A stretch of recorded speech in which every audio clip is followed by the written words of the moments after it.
अतिथि देव भव। दोस्तों, आप लोग सोच रहे होंगे कि मैंने अतिथि देव भव इस ब्लॉग में पहले ही क्यों कहा, क्योंकि मुझे लगता है कि इस ब्लॉग की जो स्टार्टिंग है वो इसी शब्द से करनी चाहिए। और लास्ट में मैं आपसे जरूर पूछूंगा कि आज के बाद हमें ये शब्द अतिथि देव भव यूज़ करना चाहिए या नहीं करना चाहिए। तो आता हुआ मैं अपनी स्टोरी पे। दोस्तों, welcome back to my channel travel story पे। दोस्तों, स्क्रीन पे आप जिस लड़की की फोटो देख रहे हो, ये मोटो कम्युनिटी की ब्राज़ील गर्ल है जिसका नाम है फर्नांडा, जो कि अपने हस्बैंड बिसेन के साथ में पिछले 5 साल से ट्रैवल कर रही है। दोनों ने डिसाइड किया था कि यार वो दोनों दुनिया की सैर करेंगे, आई मीन पूरी दुनिया घूमेंगे। और वो लोग ऐसा कर भी रहे थे। दोस्तों, काफ़ी कंट्रियों में ट्रैवल कर चुका है, like Iran, Afghanistan, Georgia, Ladakh. तो फाइनली ये लोग इंडिया में आ गए थे। आई थिंक जो मोटो कम्युनिटी के जो लोग हैं उन्होंने इसे लद्दाख ट्रिप में भी जरूर देखा होगा। एक्चुअली मैंने कई तरीके से सोचा कि स्टोरी को किस तरह से बताऊं, क्योंकि अभी 1 घंटे पहले ही मुझे स्टोरी के बारे में पता चला है और आई डोंट थिंक इसके बारे में सबको पता होगा। आई होप मेरे ब्लॉग के थ्रू भी इस लड़की की स्टोरी हर किसी को पता चल जाए, क्योंकि इसके साथ में जो हुआ है वो बहुत ही गलत हुआ है। और सबसे शर्म की बात यह है कि ये हमारे इंडिया में हुआ है और कुछ इंडियंस लोगों की वजह से हुआ है, जिसकी वजह से पूरा इंडिया का नाम बदनाम हो रहा है। तो पिछले साल जुलाई 2023 में ये इंडिया आ गई थी, जो कि अभी तक ट्रैवल करी थी। इसका प्लान था नेपाल जाने का, देन उसके बाद ऑस्ट्रेलिया जाने का। तो ये लड़की फर्नांडा झारखंड के दुमका जिले के कुरमा गांव में स्टे कर रही थी। आई मीन कैंपिंग, इन्होंने कैंपिंग का सेटअप बना रखा था। तो होता ये है कि 10 साढ़े 10 बजे के आसपास जब ये लोग सो रहे थे, अचानक से कुछ लड़के इनके कैंप में आ जाते हैं। अचानक से इन दोनों पे हमला कर दिया उन्होंने। इन लोगों को बहुत मारा पीटा। और क्योंकि वो लोग मारपीट इसलिए कर रहे थे उनके साथ में कि कुछ बोलना नहीं है, कि ताकि वो लोग सहम जाए और चुप रहें।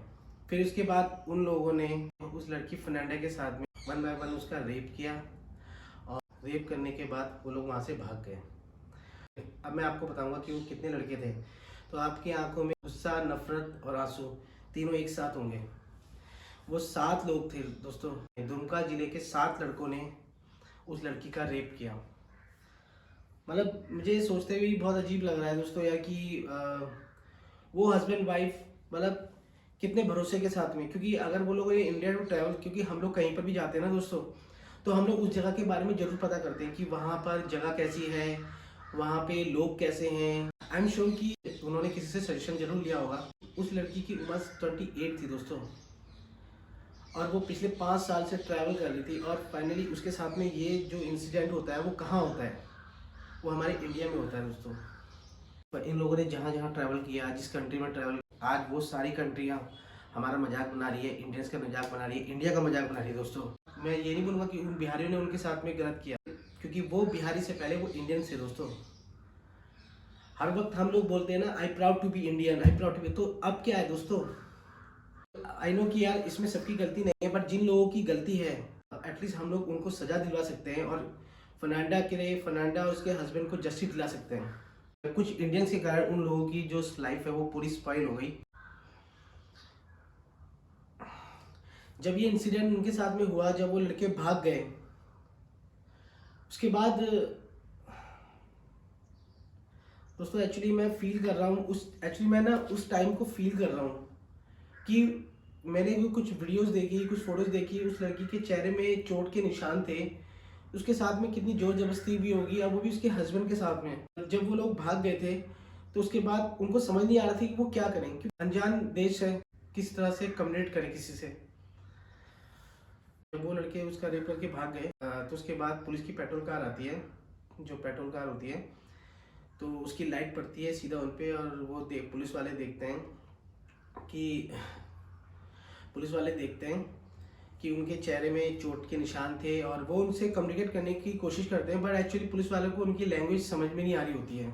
तो फर्नांडा की जो चोटें लगी थी वो उनको दिखा रही थी और उनको समझाने की कोशिश करती कि उनके साथ में क्या हुआ है। काफ़ी देर के बाद में वो लोग उन्हें थाने पे लाते हैं, और उसके बाद वहाँ के जो एसपी हैं उनको फ़ोन करके बुलाते हैं। उसके बाद ये जो वारदात उनके साथ में हुई उसकी रिपोर्ट लिखाते हैं, उसके बाद एक्शन लेते हैं। हालांकि जो सुनने में आ रहा है कि वहाँ के एसपी ने 7 में से 4 लड़कों को अरेस्ट कर लिया है, और ये दावा भी किया है कि उनकी कड़ी से कड़ी सज़ा होगी। बट दोस्तों बात ये है कि जो ये इंसिडेंट हुआ है ना, ये इंडिया में हुआ है दोस्तों। हम लोग कई बार देखते हैं कि हमारे इंडियंस बाहर जाके कितना नाम रोशन कर रहे हैं। तो ये जो केस हुआ है वो फर्नांडा के साथ में ही नहीं है, कुछ और राइडर्स के साथ में भी हुआ हो सकता है। तो ये जो हादसा फर्नांडा के साथ में हुआ वो किसी के भी साथ हो सकता है दोस्तों। कि जो ये चीज़ें हुई है उसे कहीं ना कहीं जो राइडर्स है, स्पेशली फॉर गर्ल्स के लिए बोल रहा हूँ, इसमें कहीं ना कहीं फ़र्क जरूर आ जाएगा। But it's nothing like that, क्योंकि हर आदमी एक जैसा नहीं होता। ये बात इसलिए नहीं कह रहा हूँ कि उसे जस्टिस दिलाने के लिए कि वो ट्रैवल या मोटर ब्लॉगिंग कम्युनिटी से थी। आपको याद होगा कि अभी कुछ टाइम पहले की बात है, उत्तराखंड में पौड़ी गढ़वाल जिले से एक लड़की का रेप हुआ था जिसका नाम था अंकिता भंडारी। उस समय पूरा गढ़वाल एक हो गया था कि उसको जस्टिस दिलाओ, जस्टिस दिलाओ, जस्टिस दिलाओ। तो ये जो लड़की है, ब्राज़ील की लड़की है। जो इंसानियत होती है ना दोस्तों, उसमें कोई भी भेदभाव नहीं होता, क्योंकि जो चीज़ें होती है सिमिलर होती है। कई लोग होंगे जो बोलेंगे तो उन कपल को वहाँ पर टेंट लगाने की क्या ज़रूरत थी, या फिर लड़की को राइड करने की ज़रूरत क्या थी, या फिर लड़की को राइड नहीं करना चाहिए। तो ऐसे बहुत से सवाल करने वाले लोग भी होंगे। हर इंसान को अपनी लाइफ अपने तरीके से जीने का हक है। तो बस मैं आपसे रिक्वेस्ट ये करूँगा कि यार उस लड़की को जस्टिस दिलाओ। और मैं ये ब्लॉग इसलिए नहीं बना रहा हूँ दोस्तों कि मुझे यार आपसे व्यूज़ चाहिए, क्योंकि इससे पहले भी कुछ इंसिडेंट ऐसे हुए थे। जो लोग ब्लॉगिंग करते हैं ना, उन लोगों को कितनी चीज़ें देखनी पड़ती है, कितनी चीज़ें सेक्रीफाइस करनी पड़ती है, कितनी मेहनत करनी पड़ती है। अगर मैं अपनी पर्सनल राय दूँ तो उसमें यार पता क्या होता है, जब मैं रोड पे जाता हूँ ना, तो मैं जब किसी लड़की को राइड करते देखता हूँ ना, तो मुझे बहुत प्राउड फील होता है कि यार चलो ठीक है, गर्ल्स ना बहुत आगे आ गई है। क्योंकि मोटर ब्लॉगिंग करना इज़ नॉट अ इजी। क्योंकि क्या होता है ना, उस पर आपको मोटर ब्लॉगिंग करते समय आपको फोकस अपने राइड पे भी करना होता है और आपको ब्लॉगिंग पे भी करना होता है। ये जो इंसिडेंट हुआ ना, इसके बाद से जो लड़कियां हैं ना, जो लड़कियां आगे बढ़ना चाह रही हैं, जो ब्लॉगिंग करते हैं, जो मोटर ब्लॉगिंग करते हैं, वो आगे किस तरह बढ़ेगी। जब इस लड़की फर्नांडा के साथ में ये इंसिडेंट हुआ है, तो हम कैसे श्योर हो सकते हैं कि आगे किसी और फर्नांडा के साथ में या किसी और लड़की के साथ में ये चीज़ नहीं होगी। इसके लिए एक ही चीज़ है, जो अपराधी हैं 7 के 7 लड़के, उनको सज़ा दिलानी है और फर्नांडा को जस्टिस दिलाना ही दिलाना है। जब मैंने ये बात सुनी तो मैं खुद हैरान हो गया कि वो लोग अभी हॉस्पिटल में एडमिट है। उस समय थोड़ा सा इमोशनल उस समय हो गया, और अभी इस बारे में जब मैं बात कर रहा हूँ ना, तो मुझे पता इमोशनल भी हो रहा हूँ, क्योंकि मैं बार बार ना जो चीज़ें दिखाई गई, जो चीज़ बताई गई ना, उसको बार बार मैं इमेजिन कर रहा हूँ ना, तो मुझे बहुत ही बुरा लग रहा है उस लड़की के लिए, फर्नांडा के लिए। मैं बस आपसे यही कहना चाहता हूँ कि प्लीज़ प्लीज़ प्लीज़ जितना हो सके आप इस चीज़ में सपोर्ट करिए और फर्नांडा को जस्टिस दिलाने के लिए पूरी कोशिश करिए। बाकी ज़्यादा बात करने का कुछ मन है नहीं दोस्तों फिलहाल।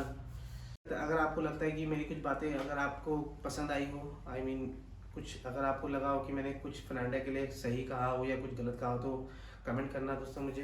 तो कमेंट में जस्टिस फॉर फर्नांडा जरूर टाइप करिए। तो व्लॉग की स्टार्टिंग करते हुए मैंने आपको एक शब्द बोला था, अतिथि देव भव। तो क्या मुझे अतिथि देव भव आगे से कहना चाहिए किसी को, या आपको कहना चाहिए किसी को? अगर आपको लगता है कि हमें आगे से ये शब्द यूज़ करना चाहिए, तो हमें जस्टिस दिलाना है फर्नांडा को। दोस्तों बस यही था आज का ब्लॉग। आई होप कि ये स्टोरी सुनने के बाद में आप इसे फॉलो जरूर करेंगे, आई मीन उसको जस्टिस जरूर दिलाएंगे। तो थैंक यू सो मच दोस्तों।